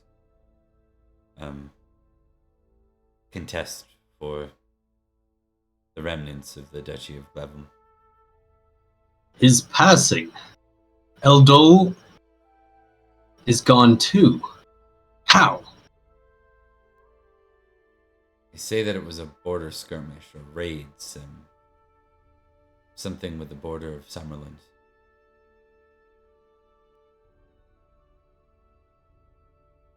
And we have lost a great ally then. I was thinking of sending word, but I suppose they have their own problems. I may still yet send word. For I plan to build a force and strike back at the Saxons, something we should have been doing a long time ago.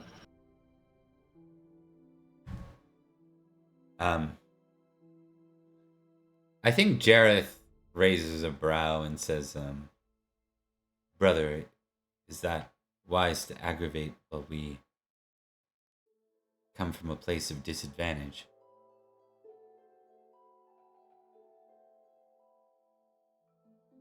Is it wise to fight back against the invaders? I say yes. We have them on our border here in Huntland, no? How long until that border crumbles and they decide to just take Huntland? That's why we must defend it. And with you in your recent promotion to Castellan, it leaves us in good position. We can control this border now, you and I.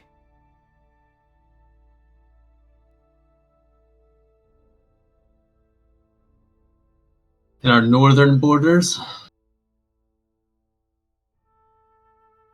I heard word that they were under threat as well. They are. But many of the local lords have reclaimed their manors. Cornelius is still believed dead.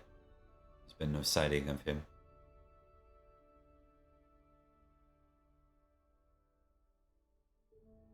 But with the fall of Octaniosa, surely the northern Saxons will fight amongst themselves. It'll be some time before they can reorganize. Then, is this not time for us to strike? We have lost leaders, yes, but so have they. And it seems to me, and Jaren at this point seems to be walking around the room a bit as he continues. Seems to me that we have been waiting for a very long time, defending ourselves. And it hasn't gotten us very far. We just had an entire feast poisoned. How long is it then until our feasts here are poisoned? We have Saxons right at our door.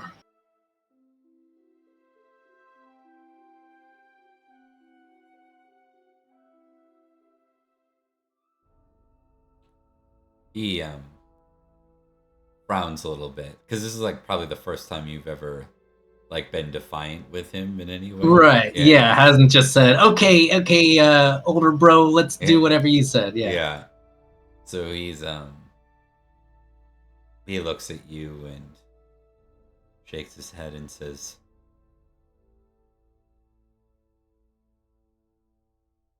Caerwent and Caercolin have been lost to us for a while now.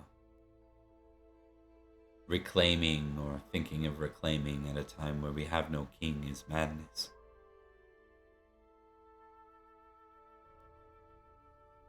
Madness.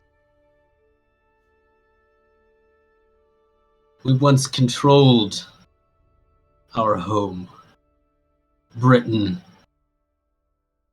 and now we're losing it, and have been losing it, and it looks like we will lose more if we do not act. I will not wait any longer. I am moving with those of like mind, those who wish to actually defend our island and fight back against what will be our end if we wait for too long. Those here around the table are welcome to join and plan. But if you look to sit around and wait for them to knock down our doors, you can do so here, I suppose, with my brother. He's very good at that.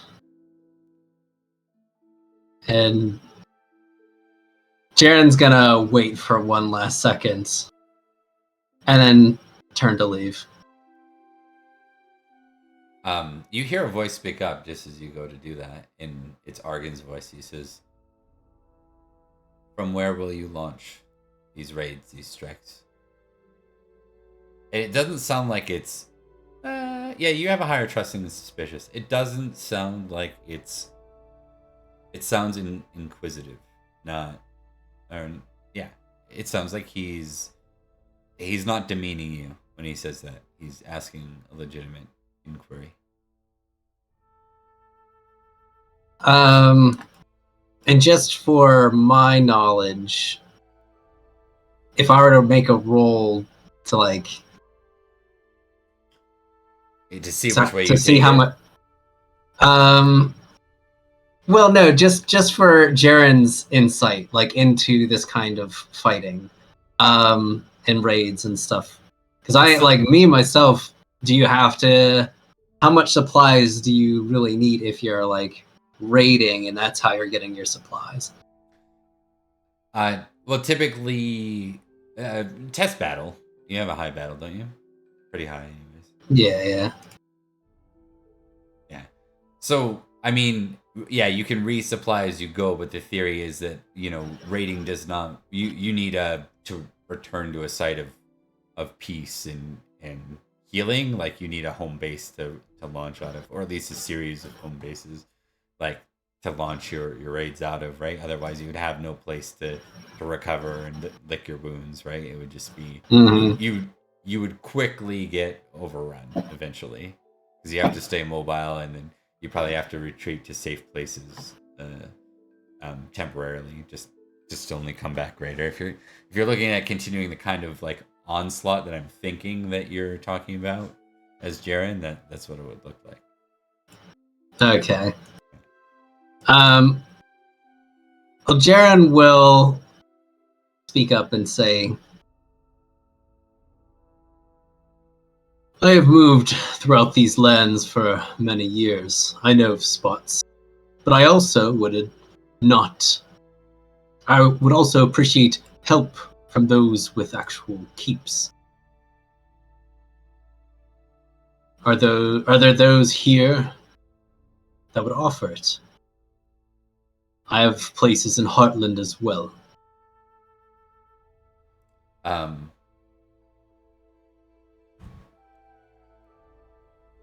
Argan speaks up and he says,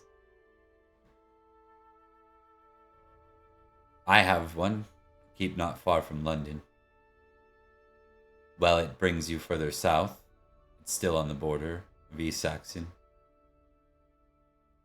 You are welcome there whenever you wish. And then Jareth doesn't say anything, but Every speaks up and says, and of course you're always welcome here. And Jareth looks to him and says, but we don't wish to have undue attention brought to Humble Creek, Sir Every. And then like it's like the first time Every and Jareth are not on the same page, and Jareth's like, or Every's like, but we can't just stand by. If someone's willing to go into our lost counties, we need to support them.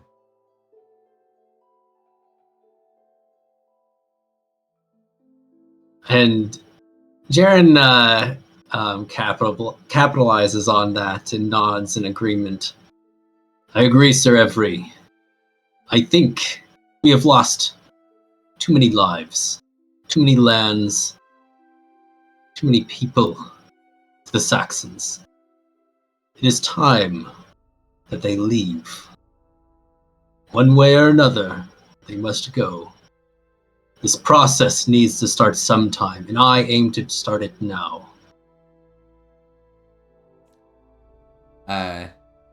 I think with that, Jareth looks at the three of you, and he kind of frowns.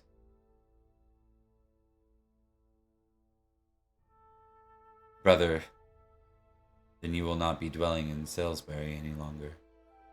As Castellan, your place is Heartland, yes?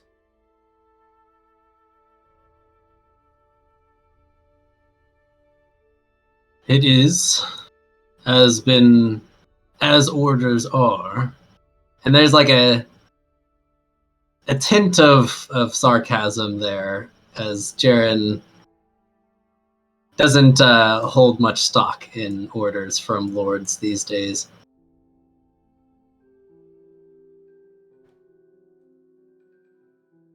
Then I will return home to our Kaput Ments, our ancestral home. Every, you have proven yourself the fine leader in your father's absence. I ask that you do as you will with Humble Creek, but that you do not join my brother directly. This place without a lord will fall. Every looks frustrated with that. You can tell he's someone that wants to be, he's for a long time he's been itching to get on the front lines against the Saxons, so but he nods. He has a high honor, and he says, "As you command, Sir Jareth."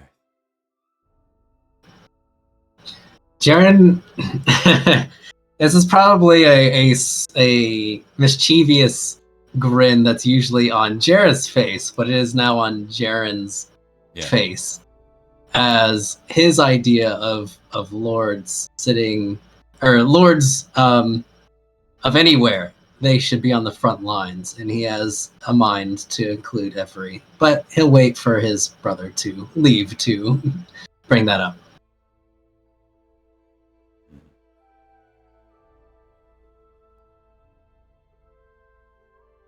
Well, brother, if you do not wish to join us here to take back our lands and avenge our people, then I hope that you build stronghold in Salisbury and bring word of our efforts here. I will. You know your brother too well, and this isn't... You've never known Jareth to be a coward, even though your current view of him might be of that filter, given that you kind of feel that way about all the lords, right? And the games they play. But he truly believes himself able to think through most situations and strategically pull off a better solution. So if he's going back, it's probably along the lines of, well, this was never his place. He's literally been like the landlord staying with the guests of the house for basically since the county of Care went under. Yeah, for a while now, yeah. Yeah.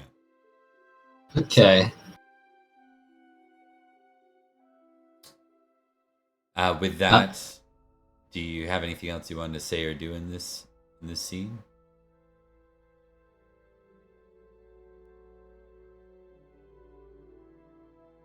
I don't think so. I think we got everything. Yeah, no, I think that's good. Jaren is quite happy that he has Humble Creek to sortie out of. And Uther again, yeah. And man, can I decrease loyalty to Jareth another point, because yet again, even though logically, yes, this isn't his forte, know, fighting on the front lines is not where Jareth is best put for the overall war effort. That's not how Jareth sees it. Jareth sees his brother yet again running to the back lines to hide yet again in another keep. Yeah. All right, I'll drop it from 15 to 14. I support that. Check. Yeah. All right. I think we'll do one last scene as you're kind of rallying with your knights.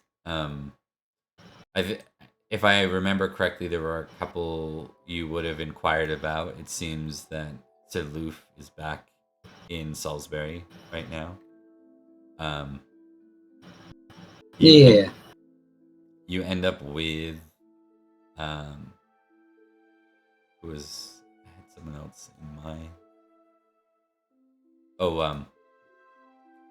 One of Maddox's knights joins up, Sir Rian. He wasn't there. He was wounded when Maddox died, so he wasn't with him on the journey. So he's like disheveled by it. Considers Maddox a close friend.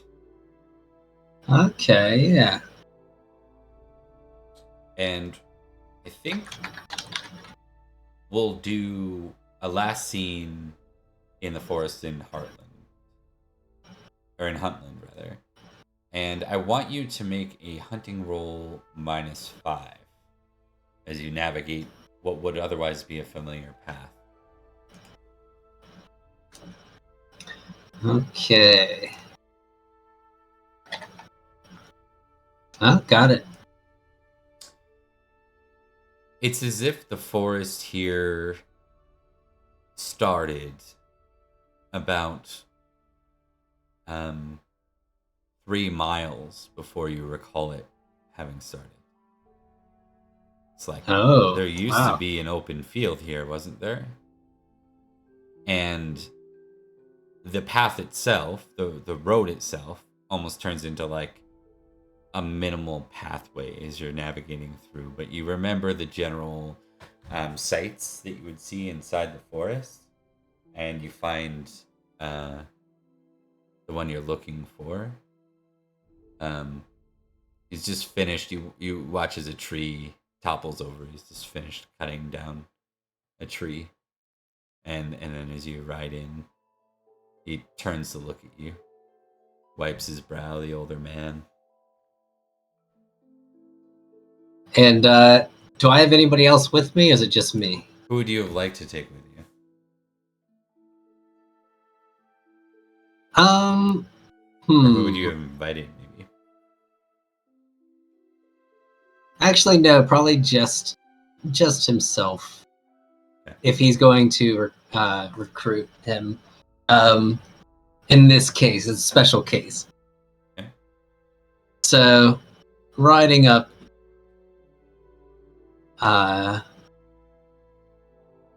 Sir Jaren gives holds up a hand in greeting. He wipes his brow and gives a huff. I, I'd say a slight smile forming on his face. Not anything, crazy, but it's a recognized look.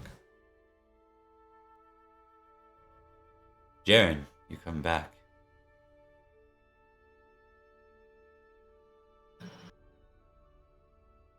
I do. It seems like every time I come to find you, it's getting harder and harder, Huntsman.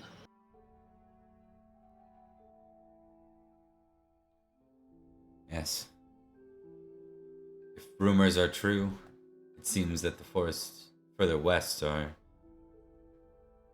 entirely full now. They say that the county of Tribute itself is nothing but a great and dense forest. They call it the Forest Savage, or Sauvage. I know as I traveled up north for some of our duties given to us, we did notice how everything had become overgrown and much too green. I do like green. Makes hunting much more exciting, but this is something else. This is. But What here, news? Sorry, go ahead. Continue your thought. but my visit this time is of a different sort. Much has happened on the island. Uther is dead. His son, Maddock, is dead. Many are dead.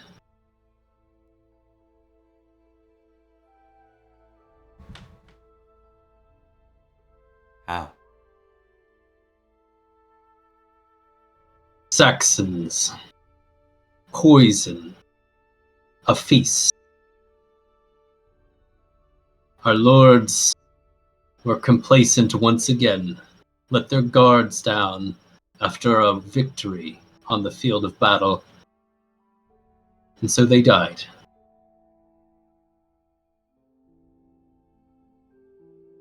He doesn't say anything at first. He simply goes back to the tree and begins cutting into the fallen tree.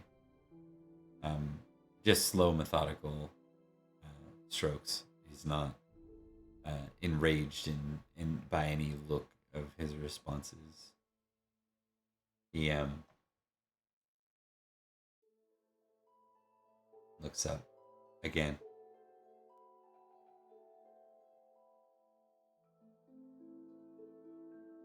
who is to take Uther's place as king?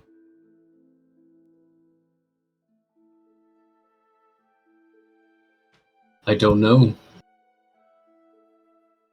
The only heir, male heir, is gone. Stolen away by that wizard Merlin. And now, I'm sure there are plenty of lords who are bickering and arguing over those who should ascend the throne, wasting time. The Saxons are sure to capitalize on all of it. Many lands will be lost before they even decide. I know it is time to act, and not time to sit by and argue about who should sit on a chair and who should wear a metal crown.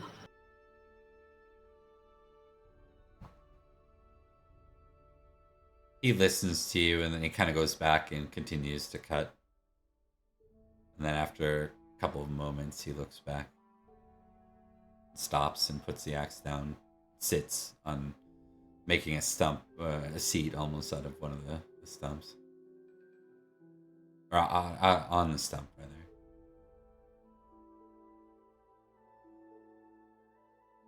And what do you intend to do?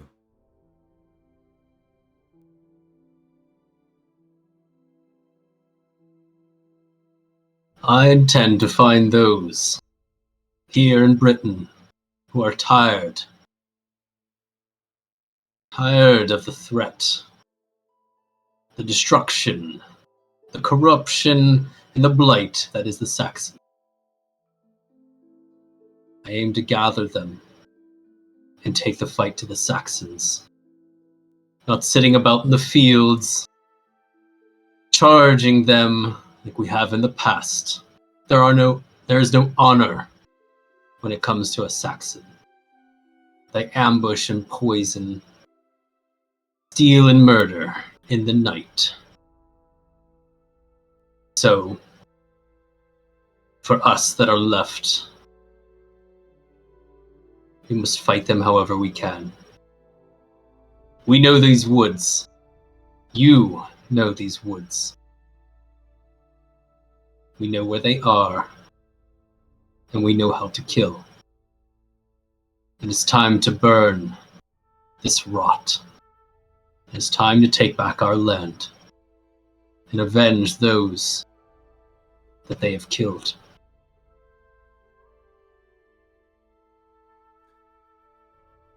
You target East Saxon, he says. Jaren nods. This side of the island has been neglected by Logris. Always traveling up north, dealing with issues in the west. I think the east and the south, our lands here, Huntland, Heartland, they've been ignored for far too long. It is time we take back what is ours here. What is yours? Will you join me?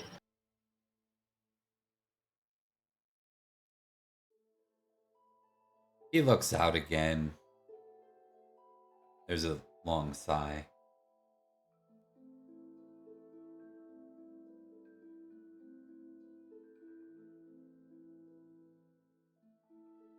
Enough is enough, Jaren. I will ride with you. But I am no knight.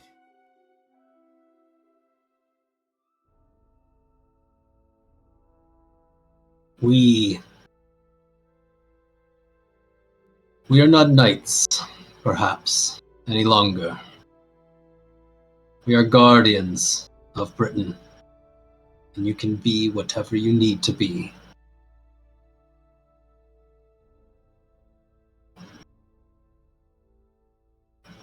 All right. I think we wrap there if that works with you. Works for you. Yeah. Yeah. Yeah, it was a lot of fun. It was. It also stages really well into where we're gonna be for our stream tomorrow. So we start again with the Age of Anarchy, and we start Yeah. with Anarchy in Salisbury, and we see where we go from there. So we are actually starting those streams with the same year 495, so they won't be skipping the year. We'll be kind of playing out right where we left off. Which is going to be very much like a almost a prologue more than an episode one, but it should be good. Anything else you wanted to add? No, it's a very, very interesting start to their merry band, and I'm sure as time goes on, as things get more and more desperate through the Age of Anarchy, that their well-intentioned goals will not be corrupted or get very dark. I'm sure I'll be fine. It'll be fine. And because you'll be staging partially out of Heartland, we will be able to see some of that from the view of the open Pendragon games as well. So we'll get a little bit of that. Might throw a couple of these solos in the interim, so we get to see the continuation of Jaren's impact. And I'll be working with you in the background so that you know what's up and you can still give sort of your directions for what's taking place. But this does mean we won't be seeing you as often in the Salisbury game, at least not for a few of the initial years of Anarchy at the very least. So. Yeah, it's very true. They the Knights of the Blade and then the Salisbury game might see a very different kind of Jaren when they finally see him again. We'll see. Indeed.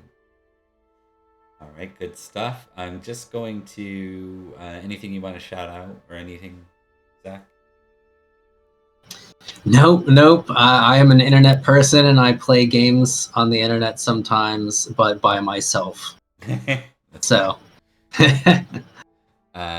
Good stuff. So we start again this week. I'll just shout out the games we have going.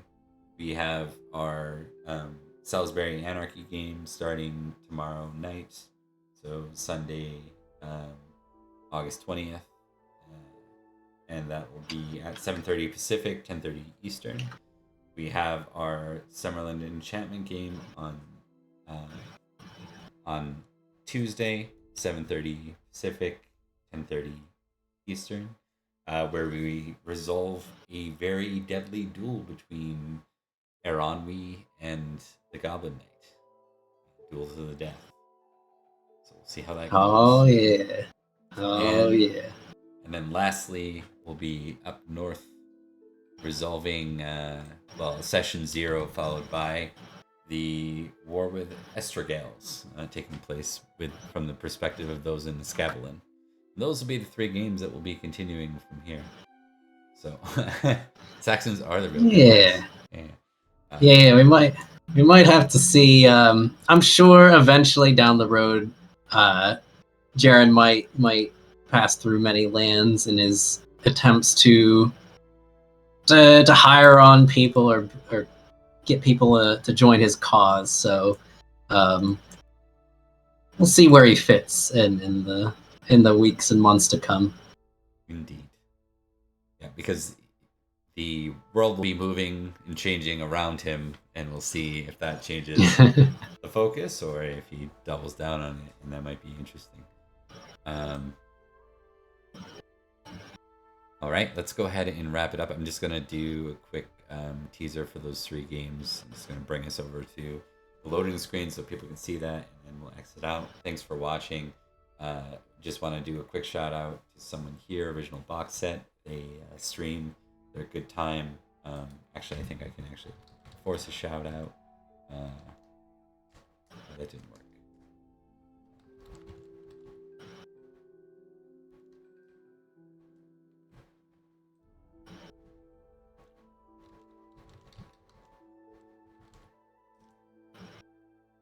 go. All right, perfect. Yeah, I had to do it.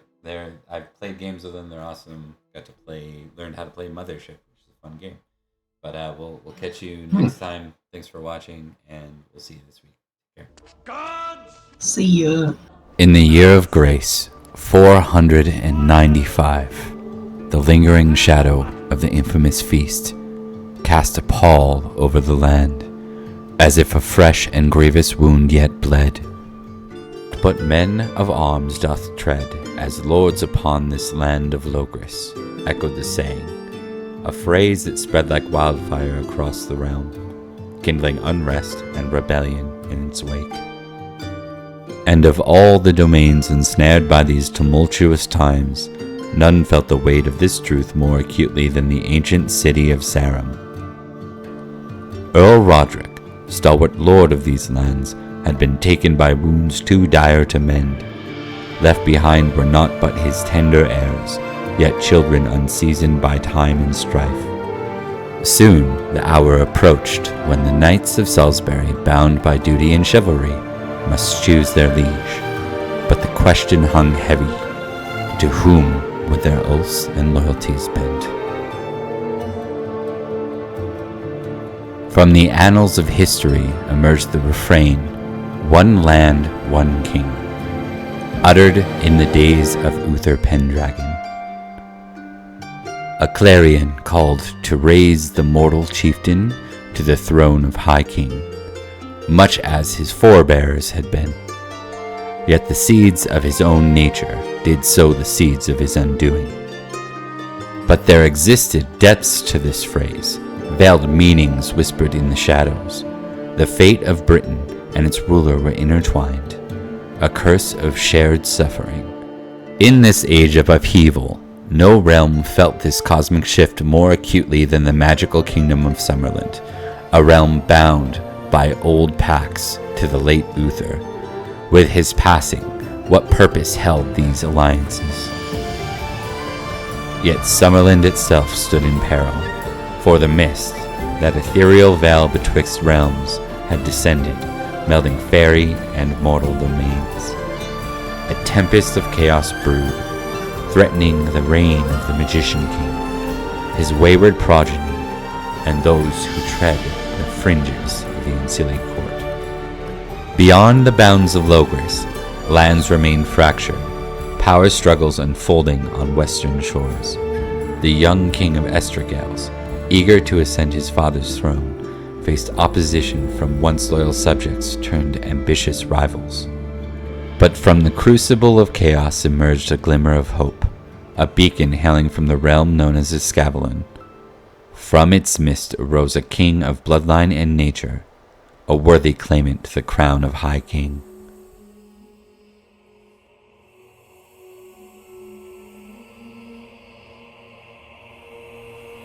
The realm quivers on the cusp of transformation, a land entwined with legends, fated to witness destiny unfold. And in the midst of the turmoil, a whispered echo on the wind, a prophecy of unbridled chaos. This is anarchy.